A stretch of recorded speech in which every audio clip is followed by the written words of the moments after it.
Real estate agents, are you struggling with the day-to-day grind, dialing for dollars, putting in hours of floor time with little to show for it? Are you looking for tips, tricks, and tactics to accelerate your career as an agent that will have you closing more homes, working with more clients, and earning more money than ever before? Hi, my name's Cliff Freeman, and I've spent the past 2 decades of my real estate career running one of the top brokerages in DFW and personally coaching over 1,000 high-performing real estate professionals across North America. I created this podcast to share the strategies and tactics you need to explode your real estate business. I guarantee it. And there's my good friend, Mr. Verl Workman. Welcome to Cliff's Notes today, sir. It sure is great to see you, my friend. Happy to be here. Thanks for having me. Super, super, super. And you know, you go from one show to another. I actually just finished listening to you for an hour, and you had some incredible guests on your show. And I mean, I'll tell you, it's I would love to be interviewed by you sometime. Maybe we can flip the switch here and trade seats and I can. What a pleasure. I'd love to do that. That would be great. So, you know, this is a great opportunity. You and I have in the last week or so had some really big things that we've done in terms of working with my group of agents in mega expansion. We just rolled out your enterprise platform and so forth, and we're going to go in deeper to that in just a minute. But I'm so excited. This is such an interesting time that we're in right now. Really, I don't want to say of biblical proportions, but I mean, some people are drawing some analogies that it's, you know, it's definitely going to shake up the way that we do business now and in the future. And you know, Verl, you have such an incredible background and an incredible reputation as one of the top coaches in the world. What I'd like to do is kind of rewind the film a little bit, and I'd like to, because I know you a lot better than I think a lot of people in our audience do. Let's take a few steps back here and rewind the footage a little bit and take me back as far as you want to go. If you want to go to your childhood and sort of tell me, because I think people really want to know, what is it that formed your DNA? What is it that made you this superstar real estate coach? How did it all come together? Yeah, first of all, I appreciate you asking. Normally we get right into, you know, what's going on in business and how do we solve today's issues, and you know, getting a little bit personal is kind of fun to kind of let everybody in, and I don't do that very often. So I appreciate your question. You talk about the biblical portions of things that we're at. You have to know that in Salt Lake City we had an earthquake a couple weeks ago. So here we are with the plague coming in, and then the earthquake, and then I start getting text message saying, look out your window and see, let me know if you see any locusts. Because if we have the locusts and the plagues and the earthquakes all coming, now we know that the end of the world is near. So I don't think we're there yet, but it is definitely a time to reflect on what's going on around you. So you know, I grew up in Salt Lake City, Utah. So I'm a born and bred in Salt Lake. My father was a ex-Marine from Marshalltown, Iowa, who grew up in foster homes, and so he was an only child. And I don't have any uncles or cousins or aunts. All my Workman relatives are my brothers and sisters, and there were 7 of us. My dad, when he was a Marine in the Marine Corps, right before he got out of the Marine Corps, he joined the Mormon Church. He got injured and was in a hospital, and a lady gave him a Book of Mormon. And he read the Book of Mormon, and it became something that he became passionate about, and went on to serve a mission in Holland. And while he was there in Holland, he met my mother, who was the interpreter for the mission president. And he got back from Holland and sent her a letter. Cliff, you'll like this. He said, I had a dream. And I dreamt that you should be my wife and move to Salt Lake City, Utah, and bear my 12 children. And she said, okay. And they'd never been on a date. They'd never gone out. So she came over and they met and spent a little time together. And then she went back home and told her family she was moving to the States. So my mother was an immigrant from Holland and my father from Iowa. And they ended up in Salt Lake City, Utah, where they ended up having 12 pregnancies in 12 years. My mom had 5 miscarriages. And so there's Joanne, Diana, and Verl. We're the first 3. Then there's a 5-year gap, and then Leanne, John, Joseph, and Mary Ann. And those are my brothers and sisters. There's 7 of us. So that's wow! I bet not too many people listening now knew about that. That's amazing. So it's a kind of a cool story. Well, my family was, my dad became a high school history teacher, and he would work in the summer times downtown at Temple Square as a security guard. And if you've ever been to Salt Lake, there's this amazing area downstairs. It's all connected by tunnels. And so he would work and guard those tunnels, and he would go into the libraries of the historical libraries and just read the books. He was just fanatical about learning. But when I was 12 years old, 11 years old, my dad on New Year's Eve had an aneurysm. He had a blood vessel burst in his brain, and he went from being a school teacher and working 2 jobs to spending the next 3 months in a coma and having severe brain damage. He lost his eyesight and was never able to return to work. So from the time I was 12 until I left home, my dad was in a nursing home for 25 years, and he eventually passed away from another aneurysm. So here I am, a 12-year-old kid.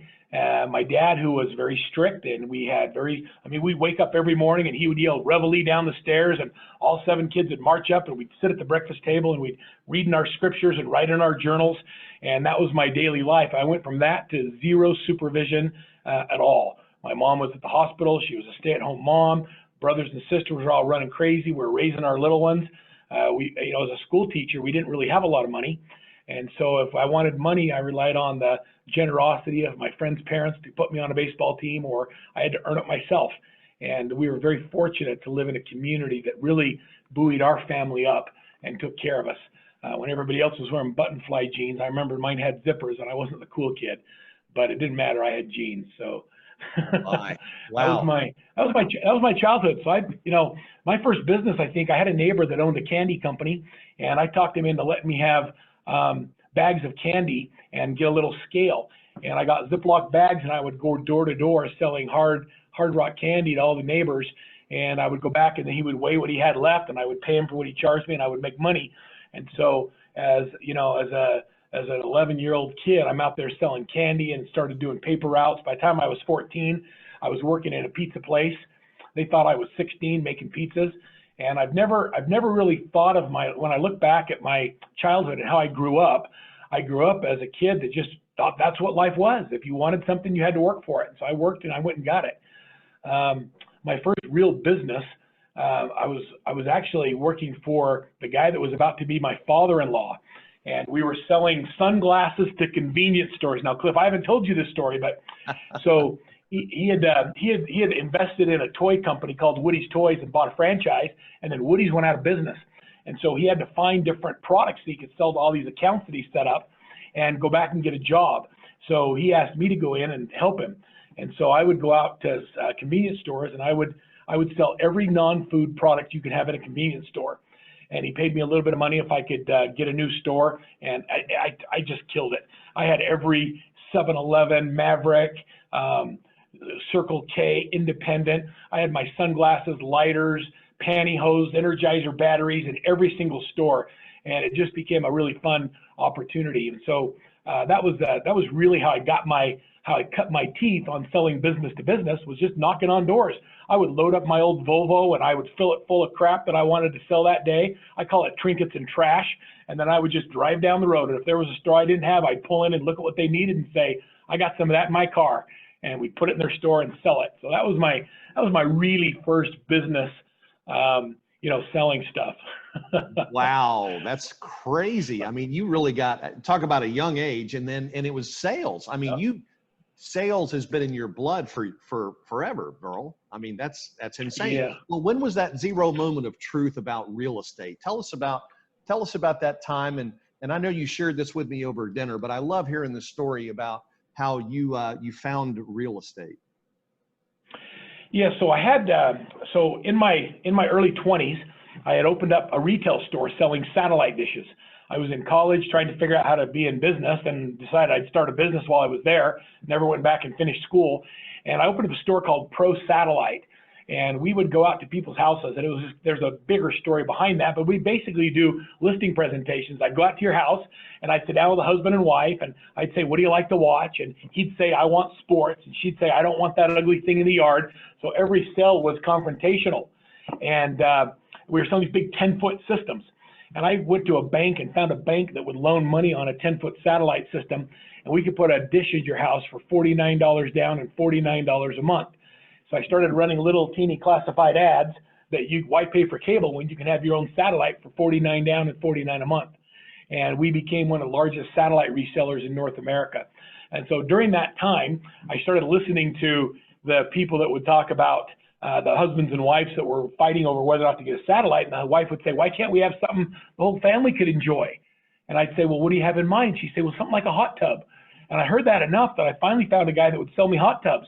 So out of my satellite dish store, I leaned up a couple of hot tubs along the walls and got into the hot tub business. And we started selling hot tubs. And we would sell, you know, hundreds of hot tubs every single year, along with satellite dishes. So now when the objection came, and I don't know if I should get a hot tub or satellite, I'd say, why do you have to choose? I can put both for $79 down and $79 a month. And that took the objection, and we would sell both. And it became a phenomenal thing. But one of the things I learned early in business, Cliff, is that number one is that you should really pay attention to whether or not you're making any money. We had grown to multiple stores. My nut to crack was $70,000 a month. I was living large, and I was acting like a big shot, but my bank account wasn't growing. I had debt financed everything that I had done, and somebody moved my cheese about the same time the book came out.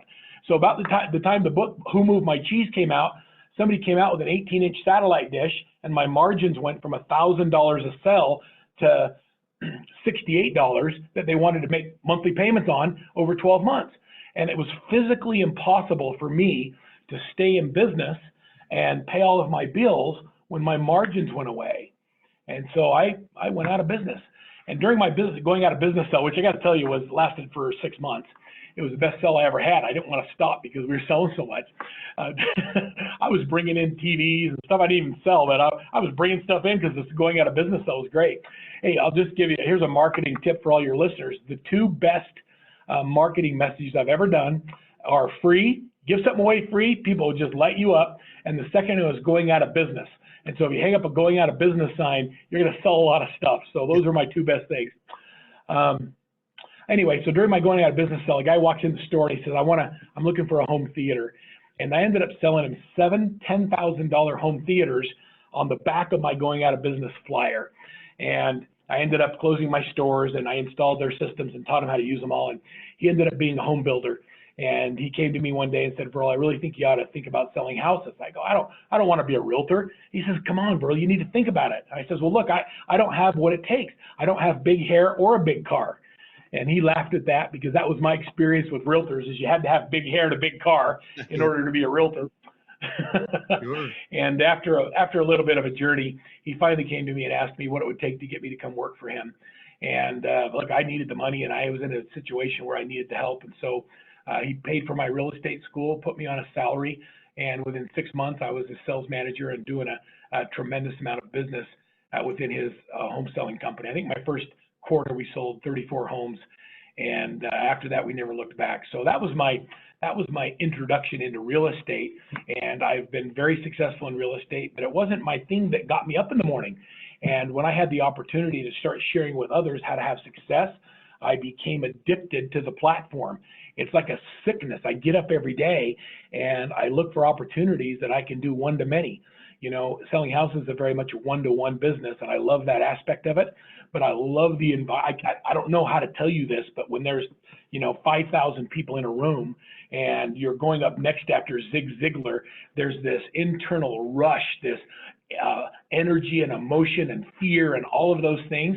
I love that feeling. Some people are scared of it. I like, give me some more. I want to do that every day. If I get up every day and do that. And so that's why I do. We started Workman Success about 5 years ago. We specialize in coaching real estate teams, and we are really good at it. We have every system and process to be able to help be successful. And our business model is really simple, Cliff. It's I believe in the wisdom of the crowd. And so I've put together this incredible group of 60 coaches, and every Friday we're on calls together solving the world's problems in real estate, and they all share with each other, and then we workmanize it and then push it back out to the world. So I'm one of the luckiest guys in the world. I get to do what I love, and I get to do it with a lot of people. And my favorite thing is I love the game. I love the sales and the sales process, and I have since I was little. Well, that's the inside. That's the obvious. I mean, your DNA. By the way, what's your DISC? What's your DISC assessment, Verl? Yeah, good question. I am the chart does not go high enough for my D or my I. So I'm a super high DI. Over the last 10 years, my S has dramatically increased, and now the C shows up. But it used to not even show up. Now, being a CEO of a company that's had tremendous growth, I've had to get a lot more adaptive into being analytical. And while that's not my happy place, I do have some C now.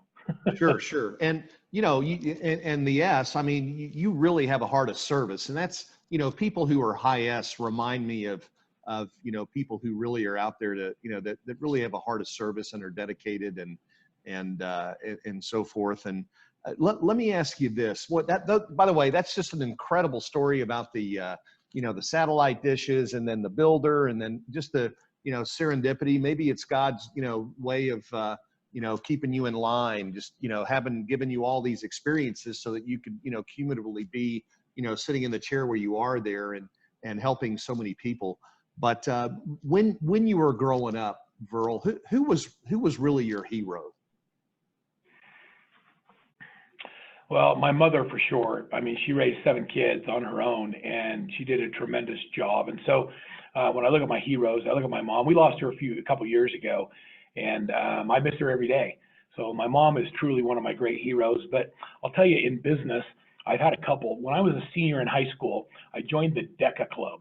And in the DECA Club, we had to raise money, and it was a bit like a business club. And we would go out and sell these happening books. And I went out and sold happening books, and I won. I won the DECA Club Happenings Book Sales Contest, and I got a ticket to go to the University of Utah to see a motivational rally. And at the rally was Zig Ziglar and Dr. Schuler and Tom Hopkins. And I'm sitting there with a bunch of realtors and Amway people, and I'm a 16, 17-year-old kid. And when I saw Zig Ziglar speak, it changed the way I thought about everything for the rest of my life. And he's one of my favorite people. I've read all his books. I've listened to him. I'll see you at the top, and you gotta prime the pump, and you gotta have a goal, and you gotta break it down to a monthly, weekly, daily basis. I love phrases like, you're either going to be a wandering generality or a meaningful specific. You know, I love that he wore his faith on his chest, and he let everybody know that he loved his God. And it wasn't what he talked about, but it was who he was. So I'd say Zig Ziglar probably had the greatest impact on me as an individual and as a speaker. And you know, growing up, that was big. And Og Mandino was another one that, you know, we've taken everything Og Mandino wrote and we've incorporated it into all of our training. You know, and these are all faith-based people who just, you know, it doesn't matter to me what religion you belong to. What I like is I respect people who practice what they preach, and whatever church it is they go to, if it's something that they truly live, then you have earned my respect. And so those are two of the greats that, you know, were both faith-based men that shared a lot with others. Yeah. And I think, I don't recall if I shared this with you at dinner the other night, but, you know, when my kids were young, we used to sit down the pew from Zig and the redhead at Prestonwood Baptist Church here in Plano. And Zig taught a class. It was the biggest class at the church, had about 1,000 or more, I guess more than that, members. But every Saturday morning, or Sunday morning rather, you know, he would teach the class, and they do a men's Bible study, and I guess it was Fridays at lunch back then, and Zig would speak. And, you know, there's nothing that will replace that man, rest his soul. And his, you know, his son is doing a great job. But, you know, you mentioned some other fabulous, you know, leaders and mentors. Tom Hopkins, you know, our founder of EXP did a licensing deal with Tom, and they're actually in the process of putting a whole curriculum, a training curriculum, sales curriculum together, you know, for our agents. So it's so glad to hear that, you know, I'm so glad to hear that you share those things. And I know, you know, how, what a big, you know, factor faith is in who you are and your core values, and it shows for sure. I want to shift gears here just a little bit. Somebody told me before the show that you actually, do you ever sing karaoke, Verl? No, and nor should I. Matter of fact, I was in the car the other day with my daughter, and we gave my daughters Harry Styles tickets in Las Vegas for Christmas. So in September, hopefully we're all back and going to concerts again. We're going to see Harry Styles. So I'm in the car with my daughter the other day, and I turned on the radio, and I'm trying to get familiar with Harry Styles songs because that's not my genre. And I'm singing along, and she turned the music off and said, "Dad, please stop. You're ruining this for me." Yeah. So no, I don't think karaoke. Oh my gosh. Verl, would you share with the audience something of which you are most proud? What are you most proud of? Wow, that's a great question. I don't think that way. I think that I'm most proud of my 3 married children that all work with us in the company and the impact they have in the lives of others. You know, I think we live in a world where the next generation is focused on themselves, and they're very much a me generation, and of course the planet. But my kids have been tremendous. You know, Nate runs my sales team. He's 27 years old. He has 7 or 8 people that work for him, and he spends his days listening to tapes and podcasts and trying to get better and better and better. And I'm proud of him as a good leader, but he's also a great dad. He has 2 sons, and it's just fun to watch him interact with his boys. My oldest daughter, Brianne, is my co-founder, and Brianne has 2 daughters, and she's pregnant with her 3rd. And she's an incredible, she's like her dad in a lot of ways. She's a super high DI. She just gets crap done. And the way that she loves her family and creates an environment for her husband to be a great leader in that family is really interesting, because that's not her personality. She's a leader, but in her family, her husband's a spiritual leader and a great father. So I'm really proud of my kids. Ryan, my youngest son, works for his brother on the sales team and has 4 daughters, and he's my giver as a son, and it's just fun to watch them. So I'm most proud of how my 3 older kids have become great parents and how they're becoming great leaders and making a difference in our company. So of all the things I have to be proud of, it's probably that. And I give 100% of the credit to my wife, who is the true high S in our relationship. You know, anything that I do good, it's because my wife made me. And so she's constantly pushing me to do better and to give more. And the kids come to me when there's a big problem to help them solve the problem. But if it's anything personal, it's 100% my wife they go to. Wow, that's so awesome to hear. Yeah. Tell us about you've coached some really big agents and have some great success stories. Tell us about a couple of those, will you? So how everybody measures success differently, Cliff. And so, you know, when I tell one person's story, it may not resonate with others. And so when I think of success, I ask each person how they would measure it. For some, you know, I met a gal, and I've told you Christy's story, but I met a gal in Texas, in Houston, that sat at the front row of one of my seminars, and she came up to me at the end of the seminar, and she said, "Verl, I really want you to be my coach. Your message resonates with me." And I said, "You know, Christy, I'm not really taking on any clients right now, and I'm just kind of full." And she says, "I don't think you're understanding me. I need you to be my coach." And her genuine reaching out for help made me want to ask more. And I said, "Tell me more." And so she told me her story. And she was she came from a family where she had to leave home at 16 and go on her own.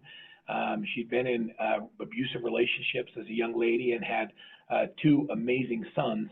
And as a single mom, she was at a place where she felt like she needed to work so she could take care of her kids, but she needed to be there for her kids. And so there was this constant pulling of one to the other. I need to provide for my kids, I need to be there with my kids, and I can't do both. And because she was so good at real estate, it created more opportunities. And so in the questionnaire that I asked her as I sat down to work with her, she was making about $250,000 a year in gross commission, and she was working 13 hours a day. She didn't really have any systems. And she said, what I want is I want to create some leverage in my life. And so she hired her assistant, Samantha, who's still with her today, and now she has a team. And what's really interesting is that last year she did a little over 360 transactions, and she did 2.9 million in commissions. She's still a single mom, but she no longer works in the evening. She no longer works on weekends. She doesn't go on listing appointments. Her job is business development and people development. She's invested in a building. She's moved her team into a building, and she's leasing it now to her strategic partners. And so what Christy has done is she's gone from being a realtor to being a true CEO of a company and that is a great business leader. And so I'm most proud of Christy because she is a rule follower and she did the things that were asked of her, but she had to do the work. You know, being a good coach doesn't make, you know, I've also coached other people that say they want the same things that don't put in the work and they don't get the result. And so what makes Christy unique is that she actually just got into it. And she said, once she had a victory, and it was a true victory, she was like, okay, I've had this victory. Now I'm going to believe everything you say, and everything exponentially grew a lot faster. So Christy's a great example. So that's one example of success, is helping someone believe that there's a lot more possible. When we first started working, Cliff, she wanted to make $500,000. Now she wants to make $500,000 a month. So she's completely changed on what was possible, and she sees the world as full of opportunity. So I'm really proud of her and her team and what she's accomplished. And so that's been fun to be part of that journey. And you might want to know how you get there. I don't know. For me, it's operational excellence. We have to get your house in order, put all your systems in place, and then we build businesses based on a set of core values, and we hire to those values. And we find like-minded people who want to make a difference in their own families, and we create an environment for them to succeed. So our great leaders, our great team leaders have great success because we teach them that their success is measured by the success of their team members. So do your top clients share any qualities in common? Are there certain things that are predictors? You've coached a lot of people, Verl. What things, if you meet somebody for the first time, what do you look for to determine whether you can help them and how far they can go? So so I don't believe that anybody should tell anybody else what they're capable of. So one of my problems is I believe everybody has potential. You know, we're all sons and daughters of God, and if he's our creator, then that means our potential is unlimited. And I really believe that. And I think that anybody that has limiting beliefs doesn't understand their royal heritage. And so from where we come from gives us the ability to do great things. I will tell you that the only difference between the average and the exceptional is not the quality of the person, but it's the activities that they focus on in their day. If I talked to someone just in the last 2 days that was talking to me about, you know, whether or not we should coach, and I asked him some questions, and everything I asked him a question on or gave him a solution to, he said, oh no, we already do that. Oh no, I already have that. Oh no, I already need that. I already do that. And so everything I said, he already had an answer to. And I'm like, well, what prompted the call? Why are you talking to me if you know the answers to everything? And so that's someone who's going to be difficult to coach because they believe they know so much, right? And so I would say unless you're doing 1,000 transactions, I can probably help you. If you're doing less than that, maybe you should listen to me because my clients are doing that much and more. And so if you're not open to learning and you think you have all the answers, you're probably not a good fit for me. The other thing that I've realized is that if one of the consistents, we have a culture just like every other business. Our clients have a culture, and it's a culture of giving. And so if you want to come into coaching with me and it's all about how much you can make for you, we're probably not going to be a good fit. But if you want to make a difference in the lives of other people, now we can talk and I'll help you accomplish amazing things. You know, my core values are sitting back here on my desk. I don't know if I've shared these with you, Cliff, but I have them here. I have them on my wall.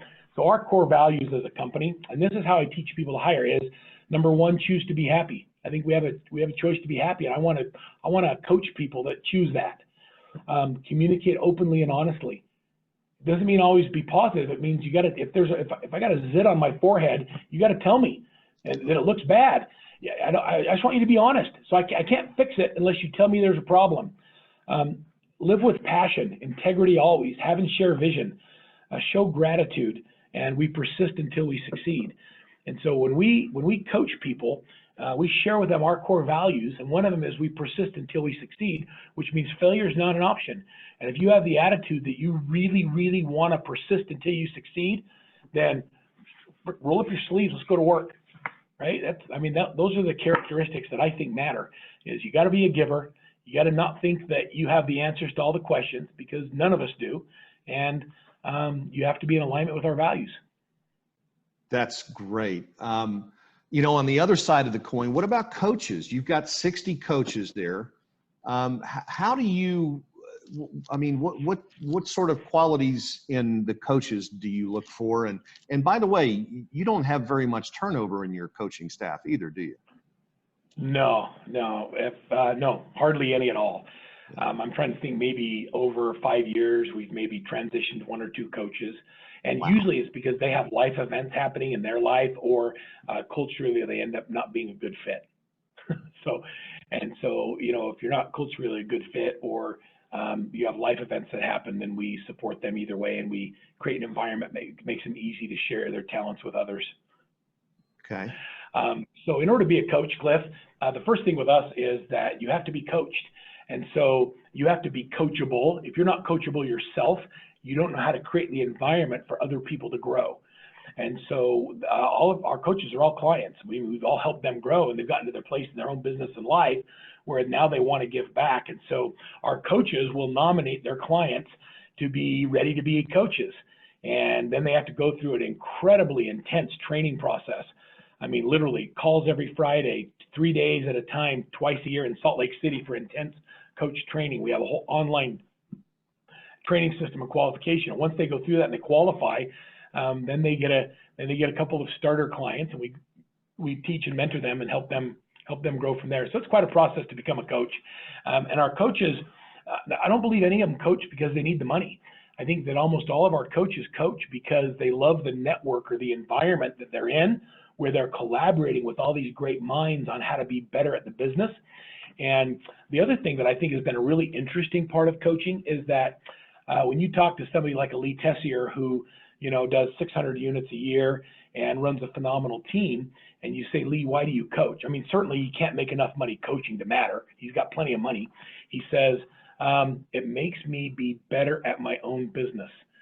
So I can't be a hypocrite. So when I'm telling someone they have to do something, I internalize that and go back and make sure I'm doing it as well. So it's a unique individual that becomes a Workman coach. So what is your vision for your own company? Where do you see Workman Success Systems being in 3 years? So my vision is, and we started this by, I wanted to build a company that specialized. I wanted to be very narrow in focusing specifically on creating 7-figure teams.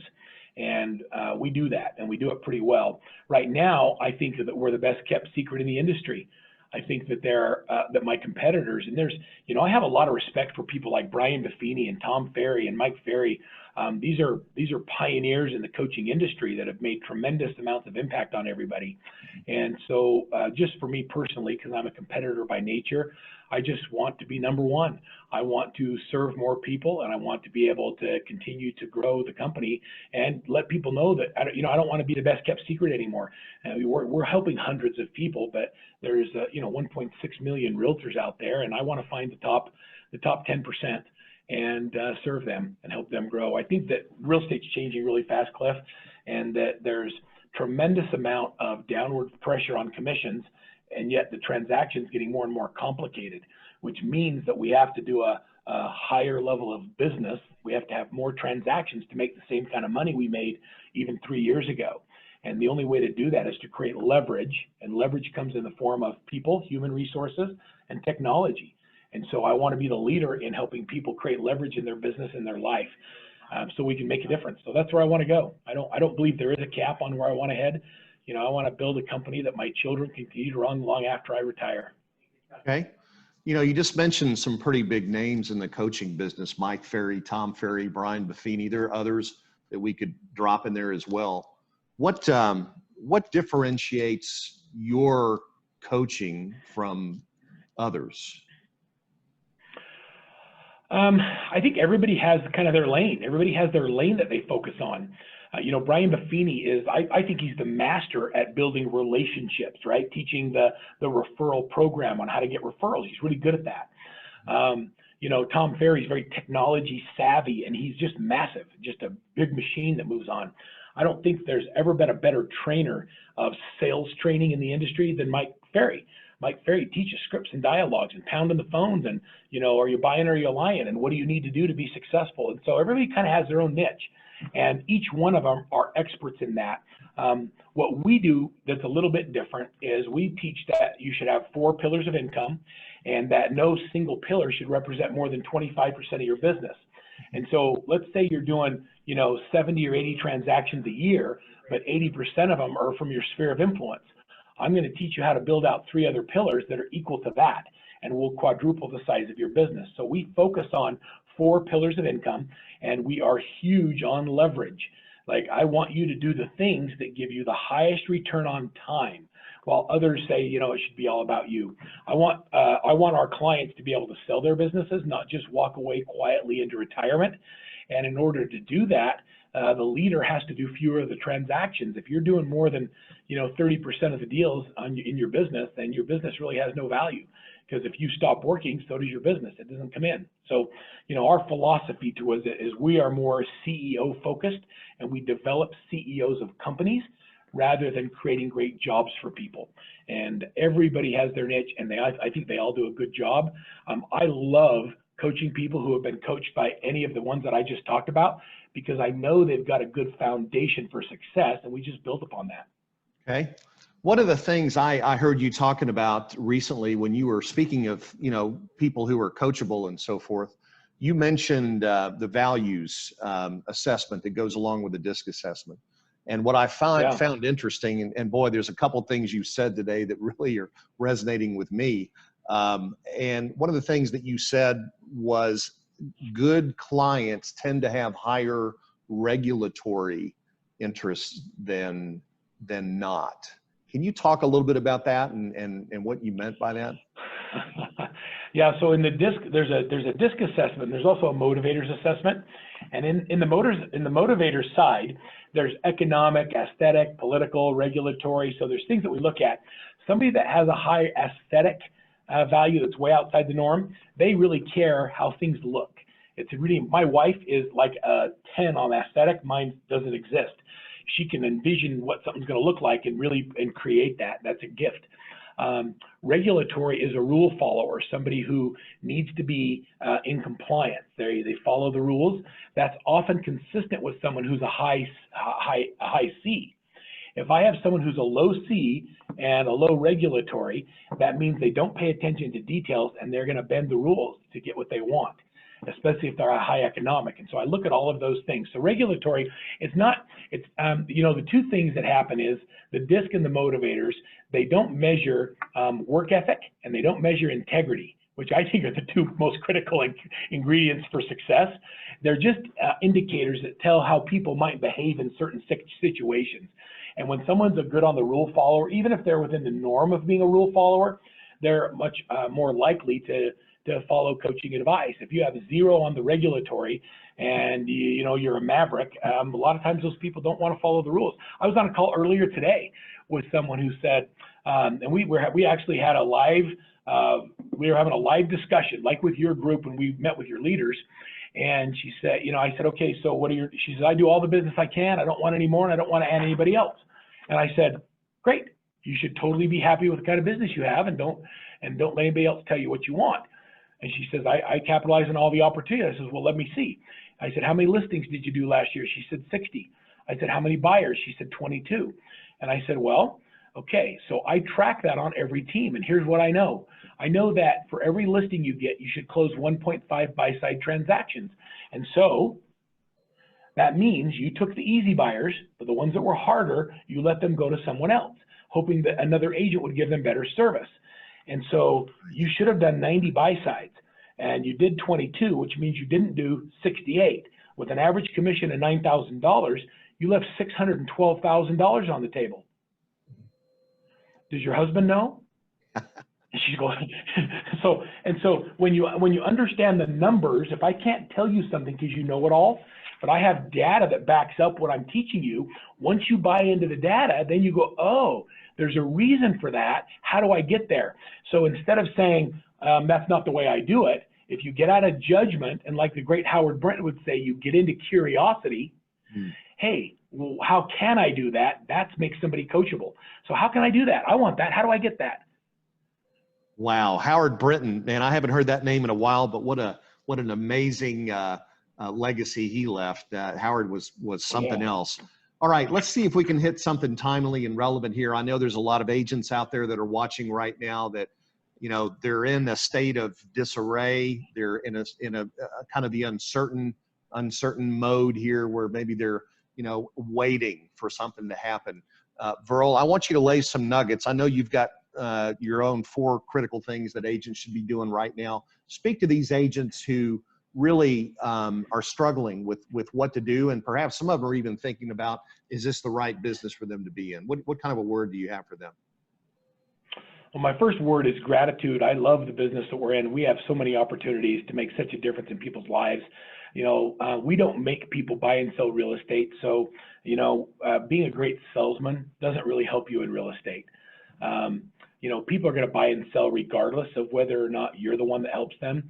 It's they're buying or selling because of the life events that happen. And so our job is to be better at this business than anybody else, so that we can give them the information they need to do the right things for their family. So I'm going to say my first piece of advice is to just get good at the business. You know, now's the time to focus on your education, to really understand the dynamics of how to be an amazing agent. You can't fake that. You either have the experience or you don't. And the best trainer of real estate is the game. So get in the game. Put yourself in situations where you can do deals. So I'm going to focus on, you know, basic fundamentals right now. Tracking your leads, working your top 50 group, making sure you have a good CRM and that everybody's in it and you're contacting them right now. Those are key fundamentals. That'd be the first thing. The second thing I would say is that, you know, we need to get really good at virtual real estate. If you can't jump on a call right now and turn the video on and do a listing presentation, then you're behind, because our teams are killing it. We're listing houses today, we're selling them, we're doing closings, we're doing virtual walkthroughs in areas where real estate's not considered essential. And so transactions are happening. I just on a call just a few minutes ago, like you were on this call with me with all these brokers, people were chatting in non-essential areas last week. 680 houses were listed. And if none of them are yours, it's because those agents are focused on better activities and they're learning how to do it virtually. So become a master at virtual real estate. The next one I'll tell you is that we have an opportunity right now to be the light that shines. You know, everybody is kind of looking at and I'm not talking about being motivational. I'm talking about giving real information to people that shares light. You know, the coronavirus in China right now is starting to subside, and the tremendous amount of housing impact that it's having and the growth that's occurring right now is phenomenal. And if we watch what's going on and learn from their history, we can almost predict what's going to happen next. And there's going to be this incredible bounce. And if you're walking around, you know, hiding under your covers or getting out of your bed at noon and you're being a naysayer and you're not shedding things that are helpful to the situation, then your clients are going to remember you for that.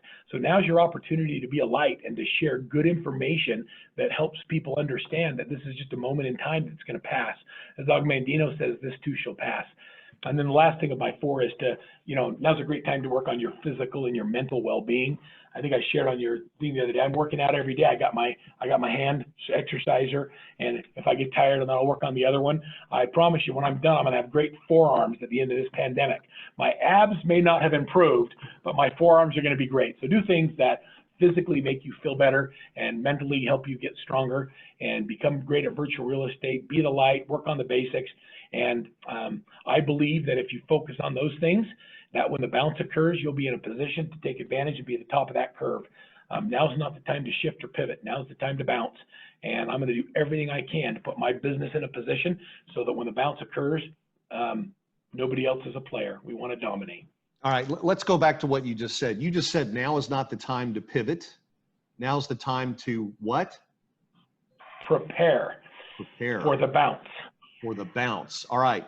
So you believe that, like a pivot, tell us about what pivoting means to you and why you don't think that's a good term to use to describe what you should. I mean, there's a lot of experts talking about the pivot. I don't mean any disrespect or anything. I think pivoting means changing the way you do things. But when I think about the pivot, I think about going outside with my 15-year-old son to play basketball. And when we're playing basketball on the sport court, when he stops dribbling, he has to firmly plant his foot, and then he can pivot around it, but he can no longer move forward. He can't make progress. And so he pivots by staying in the same place, trying to avoid the danger or the defense. What I'd like him to do is to keep bouncing and to keep moving in a motion that moves him towards the goal. And so if we focus on the bounce instead of the pivot, then it changes our perspective and where we're headed. I want to keep moving forward. I don't want to stop and pivot around. I just want to keep moving. And there's things you can control and there's things you can't control. And so if you get up every day, Cliff, and you say, what can I control today? And then go do those things, you'll be ready for the bounce. But if you're trying to just be defensive and not fail, then you'll be stuck in the same spot 3 months from now, wishing that you had done things different. Yeah, definitely. Well, speaking of doing things different, I want to ask you a kind of a personal question, if I may. Sure. You know, when that time comes and the good Lord calls you up, and as he does all of us, what's the dash between the two dates on your tombstone going to represent? What's your legacy going to be, Verl? Well, I hope it's father and grandfather, and that I'm most noted for the impact I make on my family. That is the thing that I care most about in this world and on others. If it said father, grandfather, husband, and coach, that would cover it for me. That's awesome. Is there anything, as we approach the end of our allotted time here, is there any one question or two questions that I haven't asked you, Verl, that I should have? I don't think so. I think that you've gotten personal with me, which I haven't done on an interview ever. And so I appreciate you asking the questions, because I think it's good to get to know each other. And I just want you to know that paybacks are tough. So when I have the opportunity to interview you, just know that I've got a list of the good questions and the hard ones you've asked me today. So it's gonna come back to you. Well, listen, when I make an investment with a business partner, I have to publicly vet them. So I just want you to know that's part of the process here. And I just want to also tell you that I'm so glad to be working with you, and know that my agents are in your great care, and I'm so excited about the future. You know, it's in these moments of decision for people in the audience that your destiny is formed. And so, Verl, if somebody in our audience wanted to find out more about how they could, you know, become a better professional and serve at a higher level, serve their family better, serve their clients better, and knowing that you can help them, how would somebody get a hold of you to have a chat with you? You know, the easiest way, Cliff, and I appreciate you asking that. You know, we've kind of changed we're not doing sales calls right now. We're doing COVID-19 strategy sessions. And so if you're trying to figure out what to do over the next 30, 60 days without spending any money, you can go to my website at workmansuccess.com and just sign up for a free strategy session, and one of my business consultants will really look at it with you. They're not going to try and sell you coaching right now. If you would like coaching and you want to bring it up, they'll talk to you about it, but their focus is to serve right now, and that's where we are as a company. So go to our website, click on a free COVID-19 strategy session, and let's just see where you are, and let's give you some things that you can focus on that will help you over the next 60 to 90 days, put yourself in a position where you're able to take advantage of the bounce. So that's how I would do it, and I look forward to serving.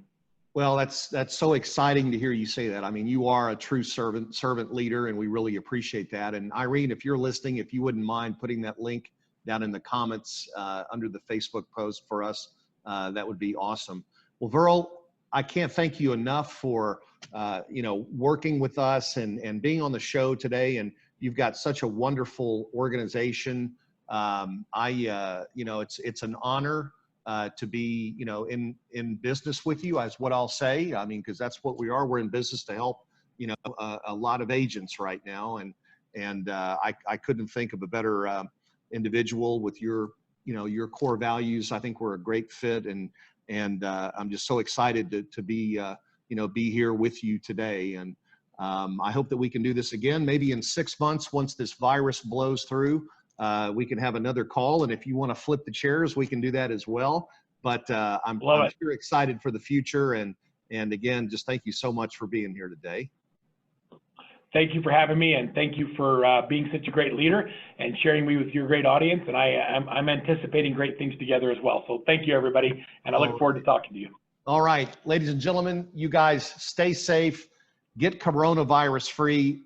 Check with Verl on his coronavirus protocol. They've got a great program. They've got the deliverables. They've got everything you need to put together a terrific process and for showing houses, if you can get out and do that. And it's a really important thing to do, that we do the right things here during these times. So we'll see you next week on Cliff's Notes. Have a great rest of your week. Thank you very much.